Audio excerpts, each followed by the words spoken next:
নদী বাঁধ, switch gate মেরামত সহ বিভিন্ন সমস্যার সমাধানে বৈঠক ও এলাকা পরিদর্শন জেলা পরিষদের সদস্যদের।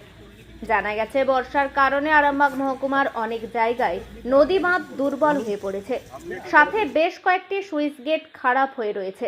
সেইগুলি সরকারের পক্ষ থেকে মেরামত করার উদ্যোগ নেওয়া হবে বলে জানা যায়। পাশাপাশি খানাকুলের শশাখালী এলাকায় তৈরি হবে ব্রিজ। এদিন বৈঠকে মূলত এই বিষয়গুলি নিয়ে আলোচনা হয়, সাথে সেই সমস্ত জায়গাগুলি পরিদর্শন করা হয়। উপস্থিত ছিলেন হুগলি জেলা পরিষদের কৃষি ও সেচ কর্মাধ্যক্ষ মদন মোহন কোলে, জেলা পরিষদের সদস্য সুজাহান বেগম, আরামবাগ পঞ্চায়েত সমিতির সভাপতি শিশির সরকার সহ অন্যান্য আধিকারিকরা।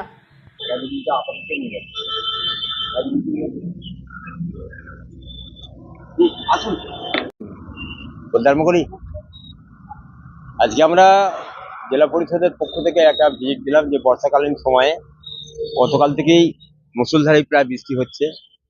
নদীর যে সব ব্যাংক রয়েছে বা পাড়গুলো রয়েছে, ইতিমধ্যেই সরকারি আধিকারিকরা কয়েকবার ভিজিট করেছেন এবং যত বৃষ্টির চাপ বাড়বে তত তো বাঁধ নরম হবে। সেই জন্যই আমরা আজকে অফিসে এলাম এবং কয়েকটা জায়গাতে আমরা যাব এবং খবর পেয়েছি কয়েকটা যা বাঁধ এখনো দুর্বল রয়েছে, মানে সেখানে লিকেজ রয়েছে, সেগুলোকে প্রবল বর্ষার আগে যদি আমরা রিপেয়ার করতে পারি তাতে জনপদকে বাঁচানো যাবে বন্যার হাত থেকে বা বৃষ্টির হাত থেকে। এই একটা বিষয় ছিল আজকে। আর আমাদের শশাখালী এলাকায় একটি দীর্ঘদিনই চেষ্টা করছি, পৌঁছতে পারেনি, সেখানে একটি ব্রিজ আমাদের হবে, যেটা আগামী দিনে খানাকুলবাসীর কাছে একটা বড় বার্তা বা বড় কাজে লাগবে এই ব্রিজটা। সেই ব্রিজটা আমরা পরিদর্শন করব। আর খানাকুল 1-2 আমরা গ্রাম পঞ্চায়েতে যাব। আর যে সমস্ত জায়গাতে আমাদের কাজকর্ম টুকটাক এখনো করতে হবে সেগুলো যেমন দেখার বিষয় আছে। পাশাপাশি অন্তত আমাদের আরামবাগ সাব ডিভিশনে 20-25টি সুইচ গেট আছে যেগুলো একটু রিপেয়ার করা দরকার আছে, রিপেয়ার করতে হবে। সেই তালিকাও আমরা প্রস্তুত করেছি এবং আমরা চেষ্টা করছি যাতে রাজ্য থেকে অনুমোদন পাই।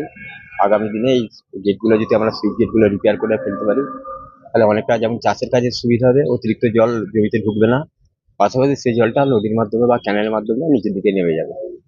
এটাই আজকে আমাদের ভিজিটের বিষয় ছিল।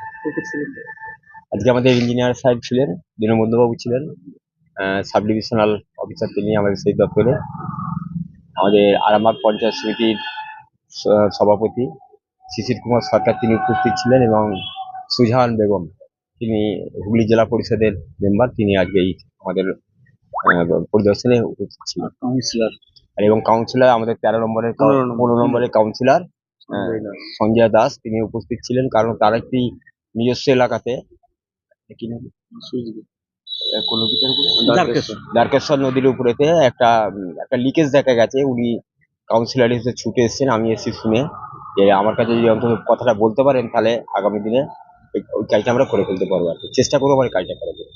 এখন আরামবাগেই রয়েছে প্রাণ আইভিএফ ফার্টিলিটি সেন্টার। নিঃসন্তান দম্পতিদের মুখে হাসি ফোটানোর বিশ্বস্ত প্রতিষ্ঠান প্রাণ আইভিএফ ফার্টিলিটি সেন্টার দক্ষিণবঙ্গের মধ্যে সর্ববৃহৎ এবং সর্বপ্রথম এআরটি গভর্নমেন্ট রেজিস্টার প্রাপ্ত আইভিএফ সেন্টার এখন আরামবাগেই। অল্প খরচে আইভিএফ পরিষেবা, বন্ধ্যাত্ব চিকিৎসার এক অভিনব অধ্যায়। প্রাণ আইভিএফ ফার্টিলিটি সেন্টার একেবারে অল্প খরচে পুরুষ ও মহিলার বন্ধ্যাত্ব পরীক্ষা, বন্ধ্যাত্ব চিকিৎসা সবকিছুই হয় আমাদের প্রতিষ্ঠানে। সুচিকিৎসার মাধ্যমে মা ও বাবা ডাক শুনতে পারবেন নিঃসন্তান দম্পতিরা। তাহলে আর দেরি কেন, আজই যোগাযোগ করুন প্রাণ আইভিএফ ফার্টিলিটি সেন্টারে। ঠিকানা বসন্তপুর, আমতলা, 2 নম্বর রেলগেট, আরামবাগ, হুগলি। যোগাযোগ নম্বর 7865858781 অথবা যোগাযোগ করুন 7908098172 এই নম্বরে।